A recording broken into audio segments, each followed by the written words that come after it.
I had recently taken a job as a night watchman at an old industrial complex on the outskirts of the city. The complex had been abandoned for years before a local company bought it with plans to renovate. My job was to keep vandals and squatters away until construction could start. The place was massive, a maze of old factories, warehouses, and offices, all interconnected by a labyrinth of corridors and service tunnels. It was the kind of place where it was easy to get lost, even with a map. My first few shifts passed without incident, but there was an unease that hung in the air, a palpable tension that made the hairs on the back of my neck stand on end. I chalked it up to the natural creepiness of patrolling an abandoned complex at night and tried to ignore it. Then came the night that changed everything. It was a shift like any other, quiet and uneventful, until I heard the sound of footsteps echoing through one of the warehouses. Thinking it was a squatter, I followed the noise, flashlight in hand, ready to confront them. The footsteps led me to one of the older warehouses. The door was slightly ajar, which was odd because I had checked it earlier in the night, and it had been securely locked. Cautiously, I pushed the door open and stepped inside. The warehouse was pitch black, the only light coming from my flashlight. I swept the beam across the vast, empty space, but there was no sign of anyone. The footsteps had stopped, replaced by a silence so heavy it felt like a physical presence. I called out, warning any potential trespassers that I was there, but my voice seemed to be swallowed by the darkness. As I moved deeper into the warehouse, I noticed a chill in the air, a cold that seemed unnatural given the mild night outside. Then, out of the corner of my eye, I saw movement, a shadow darting between the rows of old machinery. I spun around, directing my flashlight towards the movement, but there was nothing there. Just rows of rusted equipment and the echo of my own breathing. Feeling uneasy, I decided to head back, convinced my mind was playing tricks on me. That's when I heard it, a whisper, so faint I thought I'd imagined it. I stopped, listening, and it came again, a whisper in the dark, calling my name. The voice was unfamiliar, a chilling blend of curiosity and menace. Panic set in, and I quickened my pace, eager to get out of the warehouse. But the more I walked, the more I realized something was wrong. The exits seemed to have vanished, the layout of the warehouse shifting around me, turning familiar paths into dead ends. It was as if the building itself was alive, changing its form to keep me trapped inside. The whispers grew louder, a chorus of voices that seemed to come from the very walls. I could hear them all around me, speaking in a language I couldn't understand. My flashlight flickered, then went out, plunging me into darkness. In that moment, I felt a hand on my shoulder, cold and solid. Yet when I turned, there was nothing there. In a panic, I stumbled through the darkness, guided by instinct more than sight.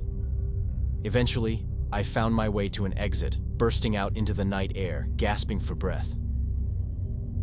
As I walked a little further away from the warehouse, a strange feeling made me glance back at the door I had just exited. In the dim light, I noticed a mysterious figure standing there, shrouded in darkness. The lack of light obscured any distinguishing features, leaving me unable to discern whether it was a human or something else entirely. A shiver ran down my spine as I realized that this presence might not be of this world. I never returned to the industrial complex after that night. I quit my job the next day, unable to shake the terror of what I had experienced. The company eventually abandoned their renovation plans, and the complex was left to decay. Rumors spread about the place being cursed, haunted by the spirits of workers who had died there long ago.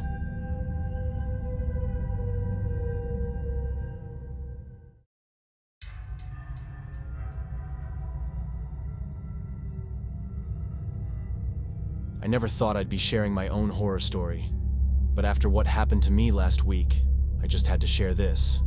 I'm still shaking a bit as I type this out. I work late shifts at a diner about 40 minutes from where I live, mostly highway driving to get back home. This particular night, I was running even later than usual. Clock hit around 2 a.m. as I started my drive. Roads were empty, just me and the occasional truck passing by. So I'm driving, listening to some old rock to keep myself awake, when I see this figure on the side of the road. It's a girl, couldn't be more than 20, just standing there, thumb out, looking for a ride. Now, I've heard all the stories about picking up hitchhikers, especially at night, but something about her just seemed off. She looked scared, maybe? Anyway, against my better judgment, I stopped. She gets in, thanks me, says she's trying to get to the next town over. Her phone died, no way to call for a ride. I tell her it's no problem. I'm heading that way anyway. She's quiet, real quiet, and I try to make small talk, but she's just giving me one-word answers. The vibe was off, and I started to regret stopping.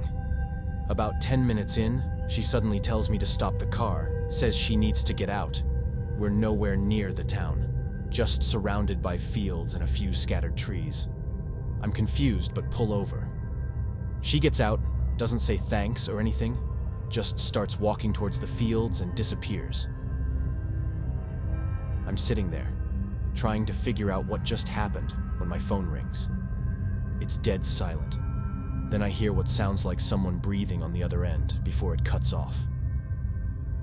Weirded out, I drive off, trying to shake the feeling. I glance in my rear view, and I swear for a second, I see her sitting in the back seat. I nearly swerve off the road, heart racing. I look back, and there's no one there. I'm freaking out now, driving as fast as I can to get home. I make it home. Can't sleep a wink. Keep going over everything in my head. The next day, curiosity got the better of me, and I drove back to where I dropped her off. I found a small, weathered cross by the side of the road with a name and dates. It was her, or at least her name, and the date she died was years ago.